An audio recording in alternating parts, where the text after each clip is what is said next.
Hey, fourth grade, welcome to Thursday.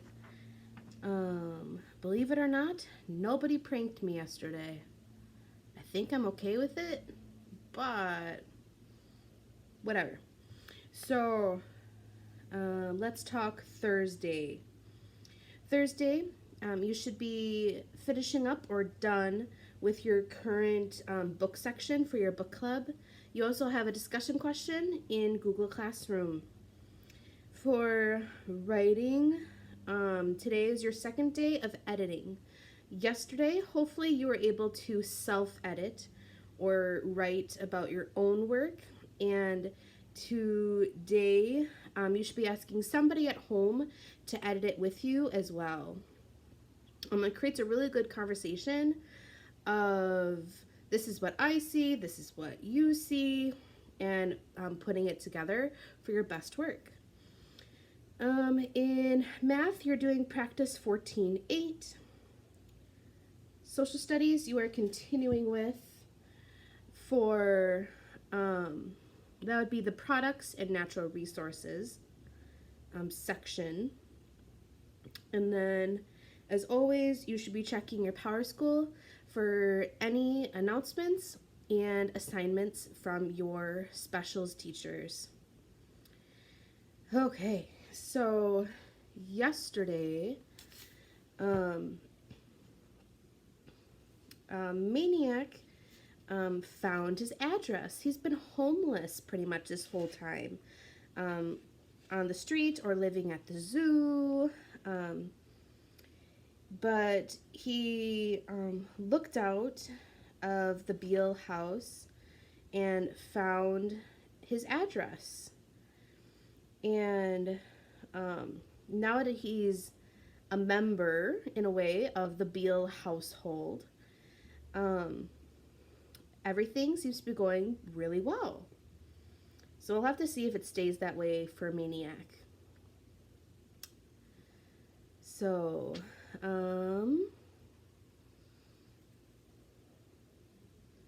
he loved joining all the colors at the vacant lot and playing the summer days away. Stickball, basketball, football. Half the time he forgot to go home for lunch. One day, a new kid, tall and lean, came to the vacant lot, spinning a football. He spotted Maniac and stopped cold. He came closer, bent over, and stared.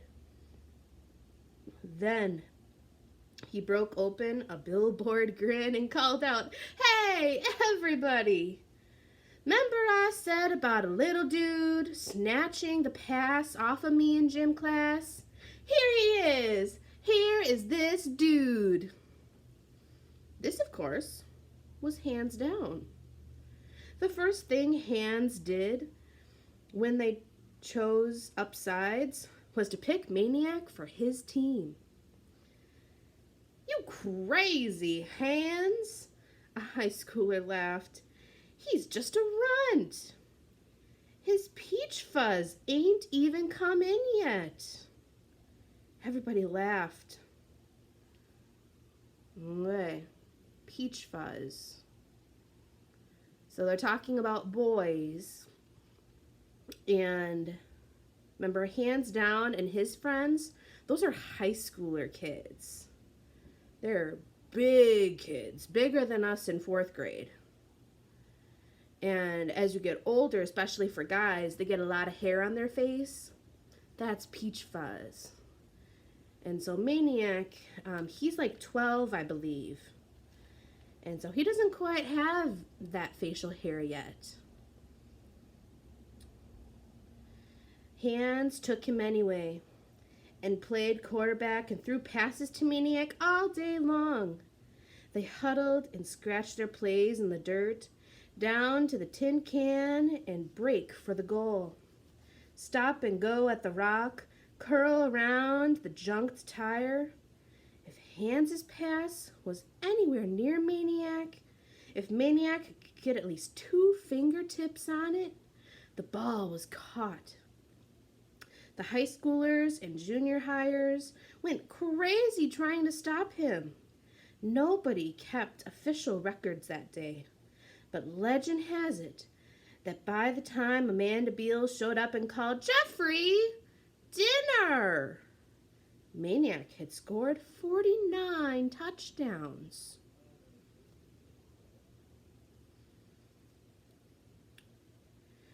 When they played stickball, they saw him pulling the ball out to the street and into the backyards. They started putting two and two together, and somebody came up to him and squinted in his face and said, "You that maniac kid?" And somebody else said, "You that maniac?" And pretty soon, everybody was saying it, including Hester and Lester. And finally, in the kitchen one day, as he licked the icing from his thumb, Mrs. Beals said, "You that maniac?" He told her what he told everyone. "I'm Jeffrey. You know me." Because he was afraid of losing his name, and with it the only thing he had left from his mother and father. Mrs. Beals smiled. "Yeah, I know you all right. You'll be nothing but Jeffrey in here. But," she nodded to the door, "out there, I don't know." She was right, of course. Inside his house, a kid gets one name, but on the other side of the door, it's whatever the rest of the world wants to call him.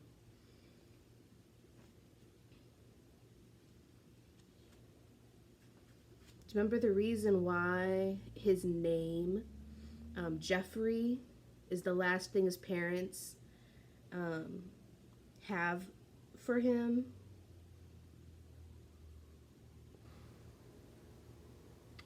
Well, the reason is that way early on, Jeffrey's parents died in a car crash. And so he was living with his aunt and uncle. And the rest we kind of know. But that's the last thing his parents ever gave him. So it is special. But when you think about it, names are pretty special in general. Like, you don't want to be called your brother, your sister, your cousin's, your friend's name. You want to be called your name. Names are special to us. They are a huge part of who we are. Chapter 15. Maniac's fame spread all over the East End. The new white kid who lived with the Beals at 728 Sycamore, who ran the streets before the fathers went out, who could stick a stickball like a 12th grader and catch a football like hands down, who was allergic to pizza, who jumped up in Bethany Church and shouted, "Hallelujah, Amen." Little kids, especially preschoolers, came from all over, bringing him their knots. They had heard about him from Hester and Lester. They had heard he could untie a sneaker knot quicker than a kid could spend a quarter. The bigger kids came around too, for other reasons. From Moore Street and Arch Street and Chestnut and Green, heading for a vacant lot to check out the new kid, to test him, to see if everything they heard was true, to see how good he really was, and how bad. They found out he could do more with a football than just catch it. He could run like a squirrel. He jumped and jived and spun and danced and darted, and he left them squeezing handfuls of air. Pretty soon, the vacant lot was littered with brown sneakers and broken hearts. He didn't do much talking, but he didn't have to. Hands down, did it for him. Every time he scored a touchdown or cracked a home run, Hands went over his face, talking trash. Do it, man! Smoke them suckers! Poke 'em! Joke 'em! You bad, dudn't it? You the baddest! Five me, dude! And they high-fived and low-fived and back-fived and hands down could laugh and laugh. Maniac loved trash talk. The words were different, but in some strange way they reminded him of church. It had a spirit. It had what they called soul. Pretty soon he was talking trash with the rest of them. Pretty soon he brought it home. Mrs. Beale was pressing her famous meatloaf into a baking pan one day when Maniac started talking his trash to her. Her eyes shot open. She straightened up. What'd you say? He said some more. At first, she couldn't believe her ears. When she did believe them, she didn't like it. She didn't like this boy bringing the vacant lot into the kitchen, and she didn't like how it fit in his mouth. She put a stop to it right then and there, and slapped that trash-talking mouth. Her lip started to quiver before his, but before she could say, I'm sorry, he was hugging and squeezing her and burying his face and sobbing, I love you. I love you. And he loved the quiet times after Hester and Lester went to bed. That's when he read Amanda's books. When he had gone through about half of them, he figured it was time to tackle the Encyclopedia A. Problem was, Amanda was already reading it. And she vowed she wouldn't give it up, not even to Maniac, till she read everything from Aardvark to Aztec. To make matters worse, the supermarket offer had expired, so there was no other volumes. The more Maniac would not let go of the A, the more Amanda wouldn't let go. He reached the point where she had to hide it whenever she wasn't reading it. Unbeknownst to him means he doesn't know. Maniac always found it. He would get up even earlier in the morning, read it by flashlight for a while, sneak it back, and go trotting with Bow Wow. And sometimes Maniac just sat at the front window, being on the inside. Maniac loved everything about his new life, but everything did not like him back.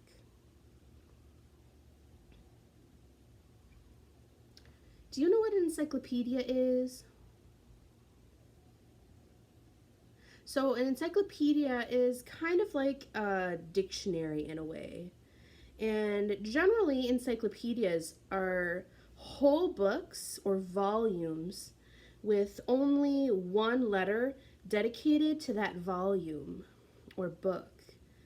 And so if you started with the encyclopedia for the letter A with all the A words, and then you needed to look up information or a word for a different word, say the letter P, you would have to go to an entirely different book in the encyclopedia to find your answer, because they're each categorized in their own books. One book per letter. Chapter 16. Maniac McGee was blind. Sort of. What does the author mean by that? He could see objects all right. He could see a flying football or a John McNabb fastball better than anybody. He could see Mars Barr's foot sticking out, trying to trip him up as he circled the bases for a home run. He could see Mars Barr charging from behind to tackle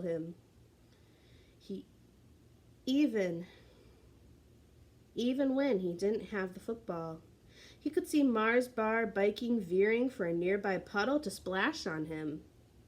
He could see these things, but he couldn't see what they meant. He couldn't see that Mars Bar disliked him. So this is a different person. This isn't the high schooler hands down with the football. This is a different guy. This is Mars Bar. He couldn't see that Mars Bar disliked him, maybe even hated him. When you think about it, it's amazing all the stuff he didn't see, such as big kids don't like little kids showing them up, and big kids like it even less if another big kid, such as hands down, is laughing at them while little kids is faking them out of their pants. And some kids don't like a kid who is different, such as a kid who is allergic to pizza, or a kid who does dishes without being told, or a kid who never watches Saturday morning cartoons, or a kid who's another color. Maniac kept trying, but he still couldn't see it. This color business. He didn't figure he was white any more than the EastEnders were black. He looked himself over pretty hard and came up with at least 7 different shades and colors right on his own skin. Not one of them being what he would call white, except for his eyeballs, which weren't any wider than the eyeballs of the kids of the East End. Which was all a big relief to Maniac, finding out he wasn't really white, because the way he figured, white was about the most boring color of all. But there it was, piling up around him, dislike. Not from everybody, but enough, and Maniac couldn't see it. And then, all of a sudden, he could.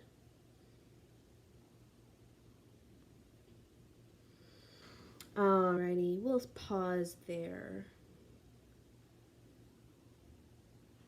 But it is interesting that the author is pulling out these differences, because we talked a little bit about treating people different because of the way they look, but as people were sometimes treating each other different just because of how people act or what they're allowed to eat, or the color they like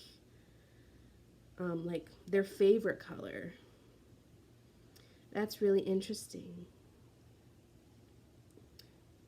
So, 4th grade, I hope you had an awesome day, and we'll read again tomorrow. See you later.